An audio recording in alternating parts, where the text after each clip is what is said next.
आप लोगों ने आखिर तक मेरी बात को बड़े ध्यान से सुनना है, जो कि दज्जाल से मुताल्लिक है कि कहाँ क्या होगा और ये दज्जाल कहाँ से निकलेगा। वो जिसके बारे में नबी करीम अलैहिस्सलातु वस्सलाम ने कई दफ़ा फरमाया कि वो मशरिक से निकलेगा, वो मशरिक से निकलेगा, वो मशरिक से निकलेगा। और सहाबा इकराम रिदवानुल्लाहि अलैहिम अजमईन कहते हैं कि रसूलुल्लाह सल्लल्लाहु अलैहि वसल्लम इस तरह मशरिक की तरफ इशारा करते होते थे कि वो मशरिक की तरफ निकलेगा। याद रखिएगा कि तमाम अहादीस में दो चीज़ें बहुत ही अहम हैं। एक ये कि वो काना होगा और दूसरा ये कि वो मशरिक से निकलेगा। तो आइए इसमें थोड़ी सी स्टडी करते हैं कि जब नबी करीम अलैहिस्सलातु वस्सलाम मस्जिद नबी शरीफ में खड़े होकर ये बयान फरमा रहे थे कि वो मशरिक से निकलेगा, यानी मशरिक की तरफ इशारा फरमा रहे थे। तो अब आइए देखते हैं कि मशरिक में ऐसा क्या है, और ये हमारा फर्ज बनता है कि हम अपने नबी करीम अलैहिस्सलातु वस्सलाम की इस तालीम के ऊपर गौर करें और जानने की कोशिश करें कि दज्जाल कहाँ से निकलेगा। तो देखिए, अगर आप मदीने का मैप उठा लें और मदीना शरीफ से आप मशरिक की तरफ एक सीधी लाइन खींचें, ये देखिए, तो सबसे पहले इसलिए जो लाइन है ये पहुंचती है रियाद, जो कि सऊदी अरब का मौजूदा कैपिटल है, और ये नजद का एरिया है। इस पूरे इलाके को नजद कहते हैं, और नबी करीम अलैहिस्सलातु वस्सलाम के दौर में भी ये इलाका नजद कहलाता था। तो सबसे पहले ये लाइन आकर नजद को टकराती है, और फिर आगे नजद के बाद ये लाइन थोड़ी सी जो है कतर की बेस से टकराती हुई समंदर में दाखिल होती है, ये इस तरह। और समंदर को क्रॉस करते हुए ये जो सीधा दुबई, अबू धाबी, यूएई में, और फिर आगे यूएई को क्रॉस करते हुए ये इंडियन ओशन को पार करते हुए ये लाइन इंडिया में जाती है। फिर वहां से बांग्लादेश और फिर चाइना, ताइवान आकर समंदरों तक चली जाती है। तो ये एक ईस्टर्न लाइन है जो कि खींची गई है मैप के ऊपर। तो नबी करीम अलैहिस्सलातु वस्सलाम के फरमान के मुताबिक के दज्जाल मशरिक से निकलेगा। तो आइए इसे समझने की कोशिश करते हैं। तो सबसे पहले मदीने से जब ये लाइन मशरिक की तरफ, ईस्ट की तरफ जाती है, तो सबसे पहले जो एरिया आता है वो नजद का एरिया आता है, रियाद सिटी। ये लाइन इस इलाके से टकराती है। अब जरा गौर करिए, बड़े ध्यान से सुनिएगा। तो अब हम देखते हैं कि ये नजद का एरिया क्या है। ये जो नजद का पूरा इलाका पड़ता है, ये रियाद, मौजूदा कैपिटल जो है सऊदी अरब का। तो हदीस पाक में है, जनाब मोहम्मद रसूलुल्लाह सल्लल्लाहु अलैहि वसल्लम अपने सहाबा इकराम रिदवानुल्लाहि अलैहिम अजमईन की महफिल में बैठे हुए हैं। नबी करीम अलैहिस्सलातु वस्सलाम दुआ करते हैं कि ऐ अल्लाह हमारे शाम पर रहम फरमा, ऐ अल्लाह हमारे यमन पर रहम फरमा। तो बैठे हुए सहाबा इकराम कहते हैं कि या रसूल अल्लाह सल्लल्लाहु अलैहि वसल्लम हमारे नजद पर भी। तो नबी करीम अलैहिस्सलातु वस्सलाम खामोश रहते हैं। फिर कहते हैं कि अल्लाह हमारे शाम पर रहम फरमा, हमारे यमन पर रहम फरमा। तो सहाबा इकराम कहते हैं कि या रसूल अल्लाह सल्लल्लाहु अलैहि वसल्लम हमारे नजद पर भी। इस पर नबी करीम अलैहिस्सलातु वस्सलाम खामोश रहते हैं। फिर तीसरी मर्तबा आप सल्लल्लाहु अलैहि वसल्लम दुआ करते हैं कि या अल्लाह हमारे शाम में बरकत अता फरमा, हमारे यमन में बरकत अता फरमा। तो फिर सहाबा इकराम रिदवानुल्लाहि अलैहिम अजमईन कहते हैं कि या रसूल अल्लाह सल्लल्लाहु अलैहि वसल्लम हमारे नजद में भी। तो नबी करीम अलैहिस्सलातु वस्सलाम फरमाते हैं कि नहीं, नजद में जलजले आएंगे और शैतान का जमाना जो है वो नजद से तुलू होगा। अब जरा गौर कीजिएगा कि नबी करीम अलैहिस्सलातु वस्सलाम ने शाम और यमन के लिए दुआ फरमाई, और सहाबा इकराम रिदवानुल्लाहि अलैहिम अजमईन के कहने पर भी आप सल्लल्लाहु अलैहि वसल्लम ने नजद के लिए रहमत और बरकत की दुआ नहीं की, बल्कि आप सल्लल्लाहु अलैहि वसल्लम ने ये फरमाया कि शैतान का जमाना वो नजद से तुलू होगा। देखिए, अब जरा थोड़ा सा हम आगे चलते हैं। आगे ये लाइन जो है ना, आगे चलते हुए कतर की बेस को क्रॉस करते हुए समंदर में दाखिल होती है, और फिर समंदर से ये जो है ना सीधा दुबई, अबू धाबी, यूएई के दरमियान ये लाइन जो है पहुंच जाती है। अब हमें सबसे पहले ये देखना है, इस हदीस की रोशनी में अगर हम गौर करते हैं तो वो नजद में ऐसी कौन सी चीज थी जो मुस्तकबिल करीब या मुस्तकबिल बैद में वहां से आई या आएगी, और इसे नबी रहमत सल्लल्लाहु अलैहि वसल्लम देख रहे थे, जिसकी वजह से नबी करीम अलैहिस्सलातु वस्सलाम ने नजद के लिए दुआ करने से न सिर्फ इनकार किया, बल्कि ये पेश गोई फरमाई कि शैतान का जमाना नजद से निकलेगा। तो अब आइए बड़े ध्यान से सुनिए, देखते हैं कि ऐसी चीज नजद में क्या है। तो सबसे पहले नबी पाक अलैहिस्सलातु वस्सलाम की जिंदगी में 3 दफा ये नजद का नाम उभर करके सामने आता है। पहला वो जबकि दारुन नदवा में अबू जहल की जेर सदारत में नबी करीम अलैहिस्सलातु वस्सलाम को कत्ल करने के लिए फाइनल मीटिंग हो रही थी, और जिसमें ये तमाम कबाइल बनु हाशिम से इंतकाम की वजह से इस बात से इज्तनाब कर रहे थे कि बनु हाशिम कहीं बिफर न जाएं। अगर हमने मोहम्मद रसूलुल्लाह सल्लल्लाहु अलैहि वसल्लम को कत्ल कर दिया तो फिर इंतकाम कौन देगा, यानी जनाब मोहम्मद रसूलुल्लाह सल्लल्लाहु अलैहि वसल्लम के कत्ल को लेकर साजिश हो रही थी कि इनको कैसे कत्ल किया जाए। तो उस वक्त ये बड़ी गौर करने वाली बात है कि एक निहायत नूरानी चेहरे वाला, सफेद दाढ़ी वाला, ज़ईफ बुजुर्ग दारुन नदवा में आया, एक शख्स। और दारुन नदवा में आके इसने अपना तारुफ कराया कि मैं नजद का शेख हूँ और मुझे बताओ कि तुम किस मसले पर गुफ्तगू कर रहे हो। तो इन्होंने कहा कि हम मोहम्मद इब्ने अब्दुल्ला सल्लल्लाहु अलैहि वसल्लम को कत्ल करना चाहते हैं, लेकिन हमें समझ नहीं लगती कि अगर हम इनका कत्ल करेंगे तो बनु हाशिम के इंतकाम से कौन बचेगा। तो इस बूढ़े बुजुर्ग ने कहा, इस नजद के शेख ने, कि मैं आपको एक प्लान बता देता हूँ, तुम इस प्लान के मुताबिक अपना काम करना। तो उसने कहा कि तुम तमाम कबाइल के एक एक या दो दो नौजवान एक ही वक्त में अपनी तलवारों से मोहम्मद इब्ने अब्दुल्ला सल्लल्लाहु अलैहि वसल्लम को कत्ल करो, ताकि बनु हाशिम किसी एक कबीले से इंतकाम का मुतालबा ना कर सके। तो ये बुजुर्ग शख्सियत कौन थी, जिसने दारुन नदवा में अबू जहल की जेर सदारत में तमाम कुफार और मुशरिकीन की इज्तिमाइयत में इस मीटिंग के अंदर ये प्लान बताया। तो ये मलऊन शैतान था। ये उस वक्त एक नजदी शेख के रूप में नबी करीम अलैहिस्सलातु वस्सलाम के कत्ल के लिए दारुन नदवा में अबू जहल की जेर सदारत में ये प्लान बताने आया कि ऐसा ऐसा इस तरह करो। पहली चीज तो ये हुई। दूसरा वाक़ा नजद का यह है कि नजद के इलाके में एक बहुत बड़े सरदार थे, समामा बिन यमान। तो नबी पाक अलैहिस्सलातु वस्सलाम ने चंद लोगों को जमा करके इनकी तरफ भेजा और इस दस्ते ने समामा को जिंदा गिरफ्तार कर लिया और समामा को गिरफ्तार करके मस्जिद नबी शरीफ में ले आए और वहां एक सतून से इसको बांध दिया। यानी नबी करीम अलैहिस्सलातु वस्सलाम के साथ इसकी एक लंबी गुफ्तगू हुई। मैं मुख्तसर करके बता रहा हूँ। तो इस गुफ्तगू के दौरान ये समामा बिन यमान हर बार यही कहता कि अगर आप मुझ पर एहसान करेंगे, मुझे छोड़ देंगे, तो आप मुझे एक शुक्रगुजार बंदा पाएंगे, और अगर मेरा कत्ल करेंगे तो मेरे खून की एक बहुत बड़ी कीमत अदा करनी पड़ेगी, यानी मेरा इंतकाम लिया जाएगा।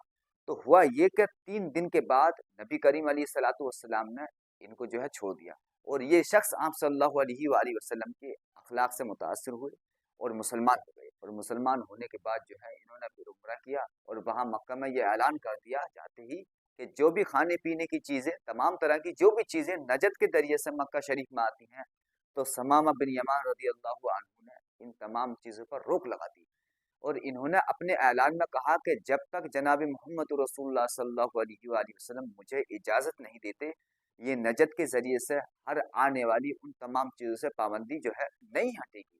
तो हुआ ये कि इस पाबंदी की बुनियाद पर मक्का में कहत भी पड़ा। तो जब यह कहत पड़ा तो फिर अबू सुफियान भागा भागा मदीने में आया और बड़ी मिन्नत और समायत की और आप सल्लल्लाहु अलैहि वसल्लम से इल्तिजा की कि आप समामा को कहिए कि वो हमारा गला आने दे। तीसरी दफा नजद जो है वो बड़े ही डरावने और भयानक शक्ल में वकू पसीर हुआ और मुसैलमा कज़्ज़ाब का फितना जो था वो नजद से था और इसने इस्लाम की बुनियादों को हिलाने की एक नाकाम कोशिश की। और ये एक इतना बड़ा फितना था, इतना बड़ा फितना था कि उस टाइम पर इस फितने से टकराते हुए हमारे 1200 सहाबाए किराम रिदवानुल्लाहि अलैहिम अजमईन इस नजद में लड़ते हुए मुसैलमा कज़्ज़ाब के खिलाफ इन्होंने जामे शहादत पाई और इस्लाम की बुनियादों को बचाया और ख़ातिम नबुव्वत पर पहली शहादतें दी। ये इतना बड़ा फितना था जो नजद की ज़मीन से उठा और इसको उठाने वाला कौन था? इसको उठाने वाला ये मुसैलमा कज़्ज़ाब था। ठीक। अब हम देखते हैं कि नजद में उस वक्त कौन कौन आबाद थे। ये बड़ी ही गौर करने वाली बात है, तो ध्यान से सुनिएगा। तो नबी करीम अलैहिस्सलातु वस्सलाम के दौर में नजद में भी 3 बड़े कबाइल आबाद थे। एक बनु हुनैफा, दूसरा अब्दुल कैस और तीसरा बनु तमीम। ये 3 बड़े कबीले नजद में आबाद थे और बनु हुनैफा में से ये मुसैलमा कज़्ज़ाब था, वो जिसने नबुव्वत का दावा किया और इसके खिलाफ सहाबाए किराम रिदवानुल्लाहि अलैहिम अजमईन ने खूनी जंग लड़ी और बहुत सारे तकरीबन 25 या 30 हजार मुसैलमा कज़्ज़ाब के फॉलोवर चाहने वाले ये जिस इलाके में सऊदी अरब का कैपिटल ये रियाद सिटी है ना, तो यहाँ पर एक बहुत लंबा चौड़ा बाग हुआ करता था जिसकी इसने 4 दीवारी दी हुई थी, जिसको बाद में हदीक़तुल मौत के नाम से तारीख में जाना गया। तो ये वहाँ पर इसके तमाम फॉलोवर मारे गए, लेकिन जो लोग बाकी बचे इनसे जो नस्ल चली, तो ये जो आज के सऊदी हुक्मरान खानदान का ताल्लुक जो है आले सऊद का, ये बनु हुनैफा से है। ठीक। दूसरा कबीला जो वहां पर आबाद था बनु अब्दुल कैस, तो ये अब्दुल कैस जो थे तो फिर इन्होंने बगावत की, लेकिन इनकी ये बगावत जो थी वो इस तरह शिद्दत नहीं रखती थी, तो ये लोग ज़कात को लेकर बगावत करते थे बस। और तीसरा कबीला बनु तमीम, ये भी वहां पर रिहाइश पजीर था और ये भी जो है ना ज़कात को लेकर बगावत करता था। तो जब इनसे झड़पें हुई तो ये दोनों कबाइल यानी अब्दुल कैस और बनु तमीम भी इस्लाम में दाखिल हो गए। तो जब ये दोनों कबीले इस्लाम में आए तो जनाब अबू बकर सिद्दीक रदी अल्लाह अन्हु ने इन तीनों कबाइल के लोगों को फौज में शामिल करने पर पाबंदी लगा दी, क्योंकि इनकी वफादारियां मशकूक थी। वो इसलिए क्योंकि इन्होंने नबी करीम अलैहिस्सलाम की खत्म नबुव्वत पर बगावत की थी और इन्हीं लोगों ने ज़कात देने से इनकार किया था इस्लामिक स्टेट को।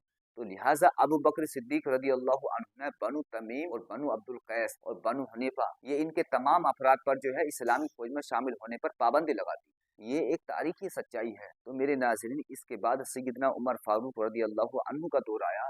तो सैयदना उमर फारूक रदी अल्लाह अन्हु ने अपने दौर के दरमियानी स्टेज के ऊपर कहते हैं कि ये इन सबसे पाबंदी हटा दी, लेकिन जो हमें तारीखी शहादतें मिलती हैं वो बनु अब्दुल कैस और बनु तमीम से पाबंदी उठाने की मिलती है, इन दोनों कबीलों से, लेकिन ये बनु हुनैफा से नहीं, क्योंकि बनु अब्दुल कैस और बनु तमीम में से फिर बाद में बड़े बड़े लोग जाकर सैयदना काका बिन आमर बहुत बड़े जनरल मुसलमान के हुए हैं और ये बनु तमीम में से थे।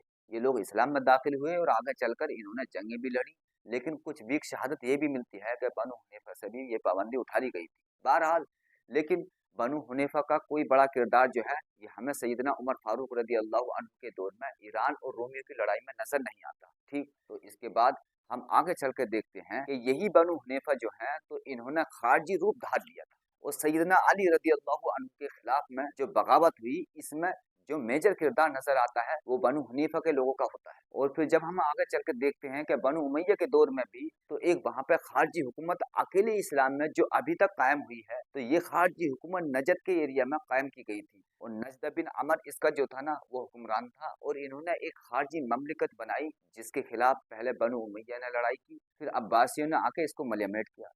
उसके बाद जब आगे तारीख चलती है तो ये जो बनु अब्दुल कैस के जो लोग थे ना, तो ये अपने कबीले लेकर थोड़े से पीछे चले गए। ये जहाँ इस वक्त दुबई अबू धाबी है ना, ये वहां पर ये जो है लोग यहाँ चले गए और ये बनु यास के नाम से आगे जो है मशहूर हुए। यानी ये लोग बनु अब्दुल कैस बनु यास के नाम पे आगे चलकर मशहूर हुए और इन्होंने उस्मानी तुर्कों के खिलाफ जो बगावत हुई थी ना, उसमें इन्होंने बनु हुनैफा ने और बनु अब्दुल कैस के जो बनु यास कबीला था, तो इन दोनों कबीलों ने बढ़ चढ़ कर हिस्सा लिया। मैं फिर आप लोगों को बता देना चाहता हूँ कि बनु हनीफा के जो लोग बाकी बचे या उनकी नस्ल वाले जो लोग थे ना, वो आगे आले सऊद कहलवाए, ये जो इस वक्त तक सऊदी अरब के हुक्मरान रहे हैं। और बनु अब्दुल कैस ये दुबई अबू धाबी में सेटल होने के बाद बनु यास कहलाए और फिर आगे ये बनु यास दो कबीलों में तकसीम हुआ। एक को अलफलाही कहा जाता है और दूसरे को अलफलासी। अलफलासी का सरदार जो था वो अन्यान था, जिसको तमाम बनु यास ने अपना सरदार बनाया। और ये अन्यान फैमिली जो है ना, ये रूलर है यूएई। ये जो इस वक्त दुबई के हुक्मरान है, यानी ये जितने भी कबाइल हुक्मरान खानदान है ना, ये फैले हुए, तो ये असल में जो है ना नजद की ओरिजिन से ताल्लुक रखते हैं। चलिए मैं आपको फिर से ईस्टर्न लाइन की तरफ लेकर चलता हूँ जो कि मैंने खींची, जो कि मदीने से मशरिक यानी ईस्ट की तरफ निकलती है। तो सबसे पहले नजद आता है, आप देख सकते हैं नजद में तीन कबाइल आते हैं, बनु अब्दुल कैस, दूसरा बनु हुनैफा और तीसरा बनु तमीम। मैंने आपको बनु हुनैफा और बनु अब्दुल कैस की हिस्ट्री बता दी। अब रही ये बनु तमीम, तो ये आ गई ये लकीर यहाँ से चलकर कतर के, ये जो निकलता है ना रियाद से आगे चलकर जो है कतर में पहुंचती है, कतर वाले हिस्से को टच करते हुए दुबई अबू धाबी में दाखिल होती है। यानी बनु हुनैफा के इलाके से चलकर वो कतर में दाखिल होती है। अब ये कतर वाले कौन है, तो देखिए जब ये सारे के सारे जो थे ये बनु हुनैफा इधर सेटल हो गए रियाद में और बनु अब्दुल कैस इससे जो आगे दो कबीले अल-फलाही और अल-फलासी वो चले गए यूएई में अबू धाबी में।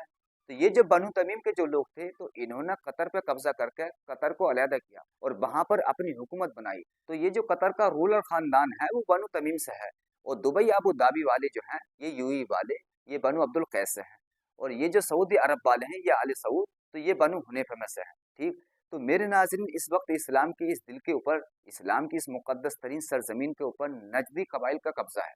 तो ये बहुत ही ज्यादा गौर फिक्र करने वाली बात है। गौर करिएगा, सोचिएगा, क्योंकि नबी करीम अलैहिस्सलातु वस्सलाम ने फरमाया कि दज्जाल मशरिक यानी ईस्ट से निकलेगा। अब मशरिक में नजद भी है, दुबई अबू धाबी भी है और कतर भी है। अब चलिए करंट सिचुएशन में इसको देखते हैं तो आप लोगों को नजर आएगा कि दज्जाल की तमाम सकाफत, दज्जाल का तमाम कल्चर, दज्जाल का तमाम सिस्टम जो है ना, वो बनु अब्दुल कैस से, बनु यास और बनु यास से जो आगे चलकर दो कबीले बने, अल फलाही और अल फलासी, ये नजदी कबीले हैं। ये इस वक्त दुबई अबू धाबी में बैठे हुए हैं। तो इस वक्त इन लोगों ने दज्जाल की तमाम तहजीब को अडॉप्ट कर लिया है, और न सिर्फ दज्जाल की तहजीब को अडॉप्ट कर लिया है, बल्कि वो इसराइल को भी तस्लीम कर चुके हैं। और ये बनु हनीफा आल सऊद ने जो कुछ इस्लाम के साथ किया, आप सभी लोगों के सामने है। इन चीज़ों को आप सभी लोग खूब अच्छी तरह समझते हो, जानते हैं, मुझे इस पर कहने की कोई ज़रूरत नहीं। इसके बाद आगे चलें तो ये जो कतर है, जिसमें बनु तमीम इस कबीले के लोग हैं, तो इस वक्त इस पूरे एशिया मिडिल ईस्ट में CIA का सबसे बड़ा हेडक्वार्टर जो है ना, वो कतर में है। लेकिन मैं आप लोगों को यहाँ पर एक हदीस सही सनद के साथ है, जिसमें सैयदना अबू हुरैरा रज़ियल्लाहु अन्हु से रिवायत है, नबी करीम अलैहिस्सलातु वस्सलाम ने फरमाया कि मेरी उम्मत में से बनु तमीम के जो लोग होंगे, वो सबसे ज़्यादा कुव्वत के साथ दज्जाल के खिलाफ लड़ेंगे। इसका मतलब ये हुआ कि ये जो कतर वाले बनु तमीम हैं, तो ये दज्जाल जो है ये यहाँ से नहीं निकलेगा, यहाँ दज्जाल सटल नहीं होगा। हो सकता है कोई ऐसा वाक़ा हो जाए या फिर कोई ऐसी चीज़ रूनुमा हो जाए जिसकी बिना पर ये कतर वाले बनु तमीम के जो लोग हैं ना, ये इस दज्जाली सिस्टम के खिलाफ हो जाएं, कुछ इस तरह ये वहाँ पे जो है इनकलाब आ जाए। बहरहाल ये आने वाले 2-4 साल अल्लाह ताला मेरी और आपकी ज़िंदगी रखे, ये जो UAE है ना, तो ये इसराइल और अमेरिका का सबसे बड़ा मिलिट्री बेस बनने जा रहा है। ये आने वाले चंद माह सालों में दुनिया का सबसे बड़ा जासूसी अड्डा, और इस वक्त सबसे ज़्यादा इंस्टॉलेशन इसराइल इन यहूदी की जो है वो दुबई, अबू धाबी और शारजा में हो रही है। तो मेरा ये मानना है कि आने वाले टाइम में इस्लामिक मुल्कों को जो सबसे बड़ा थ्रेट पहुंचने वाला है वो UAE से होगा, क्योंकि पर्दे के पीछे इसको इसराइल कमांड एंड कंट्रोल कर रहा है। तो ये दज्जाल से मुतालिक हमें बड़ा ही खूबसूरत नक्शा बनता हुआ नजर आ रहा है। अब आप देखिए कि नबी करीम अलैहिस्सलातु वस्सलाम की कही हुई वो अहादीस के दज्जाल मशरिक से निकलेगा, मशरिक के बारे में, तो मशरिक में क्या है? मशरिक में सबसे पहले नजद है, ये रियाद, नजद के बाद कतर है, कतर के बाद UAE अबू धाबी है, और नजद में से क्या उठा? नजद के बारे में नबी करीम अलैहिस्सलातु वस्सलाम ने दुआ क्यों नहीं फरमाई, बल्कि कहा कि शैतान का जमाना वहां से तुलू होगा, और नजद से निकलने वाले कबाइल बाद में इन्होंने हजाज का नाम बदला, और इन लोगों ने बड़े मजालिम किए हैं। ये जिस जमीन का नाम नबी करीम अलैहिस्सलातु वस्सलाम के दौर से नाम हजाज था ना, तो इन लोगों ने हजाज के नाम के साथ खिलवाड़ किया, हजाज का नाम बदला, और जिस ममलिकत को नबी करीम अलैहिस्सलातु वस्सलाम जजीरतुल अरब कहा करते थे, इसको दो टुकड़ों में तकसीम किया, और इसको अपने खानदान के नाम के ऊपर सऊदी अरब का नाम दिया। तो ये मुसलमानों की मरकजियत को ख़त्म करने की और एक खानदान को एक खानदानी यानी शख्सियत परस्ती की, तो ये एक बहुत बड़ी साजिश थी। उसके बाद एक बहुत बड़ा जुर्म जो बनु अब्दुल कैस या बनु यास इन नजदी कबाइल ने किया, वो ये है कि ये जो इस वक्त दुबई अबू धाबी में आबाद हैं इन लोगों ने, कि सैयदना उमर फारूक रदी अल्लाह अन्हु ने यहाँ इस पूरे जजीरतुल अरब से तमाम गैर मुस्लिमों को निकाल दिया था, और इन्होंने ये ऑर्डर जारी किया था कि कोई भी बुत, वो चाहे किसी भी किस्म का हो, यानी बुत परस्ती, वो जजीरतुल अरब की सरजमीन पर नहीं होगी। तो उस वक्त से लेकर चंद साल पहले तक कभी भी अरब की सरजमीन पर बुत परस्ती नहीं हुई, लेकिन इन जलील इंसानों ने वहाँ पर सरेआम बुत परस्ती शुरू कर दी है, वहाँ पर बुत खाने खोल दिए हैं। हमारे नबी सैयदुल अंबिया सल्लल्लाहु अलैहि वसल्लम ने फरमाया था कि आयशा रज़ियल्लाहु अन्हा, उस वक्त तक क़यामत नहीं आएगी जब तक मेरी उम्मत के कुछ कबीले दोबारा बुत परस्ती न कर लें। अम्मा आयशा रज़ियल्लाहु अन्हा ने फरमाया कि या रसूल अल्लाह सल्लल्लाहु अलैहि वसल्लम, आपके आने के बाद और आपकी फतह के बाद तो हम सब लोग यही समझ रहे थे कि दुनिया में अब बुत परस्ती का खात्मा हो जाएगा। तो इस पर आप सल्लल्लाहु अलैहि वसल्लम ने फरमाया, नहीं, मैं अपनी आंखों से अरब के कुछ कबीले की औरतों की जो सिरीन है, इनको मटकते हुए बुतों का तवाफ करते हुए देख रहा हूँ। तो इस जुमले में नबी करीम अलैहिस्सलातु वस्सलाम ने दो चीज़ें बयान फरमाई है। एक ये कि जज़ीरतुल अरब पे मेरी उम्मत के कुछ कबीले बुत परस्ती लेकर आएंगे, वो कौन होंगे और वो कौन है?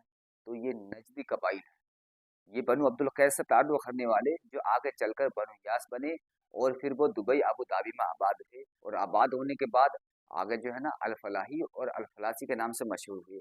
तो इनकी औरतों की सिरीन मटक रही है, वहाँ पर इरियानी और फहाशी है, और ये सारा कुछ आज हम लोग अपने सर की आंखों से होता हुआ देख ही रहे हैं। तो ये कितनी सच्ची चीज़ें हमारे नबी अस्सादिकुल मसदूक जनाब मोहम्मद रसूलुल्लाह सल्लल्लाहु अलैहि वसल्लम ने बयान फरमाई है। अगर हम मशरिक की तरफ आगे चले जाएं तो इसका कोई तुक नहीं बनता। हकीकत हाल अल्लाह ही को मालूम है, लेकिन आप लोग जब मदीने से ईस्ट यानी मशरिक की तरफ एक सीधी लाइन खींचते हैं तो वो रियाद से गुजरती है, रियाद से गुजरती हुई कतर से गुजरती हुई दुबई अबू धाबी से गुजरती हुई समंदर में जाती है और फिर हिंदुस्तान में दाखिल होती है, फिर आगे बांग्लादेश, ताइवान, चीन और आगे फिर समंदरों में चली जाती है। तो ये मेरा मानना है कि दज्जाल जब शख्सियत के तौर पर वकू पसीर होगा तो वो इन्हीं मशरिक की तरफ से, ये जो इस वक्त अड्डे बने हुए हैं, तो ये इनमें से कहीं से निकलेगा। और मेरे नबी करीम अलैहिस्सलातु वस्सलाम ने फरमाया था कि वो अपनी तमाम तर कोशिशों के बावजूद मक्का और मदीना में दाखिल नहीं हो सकेगा।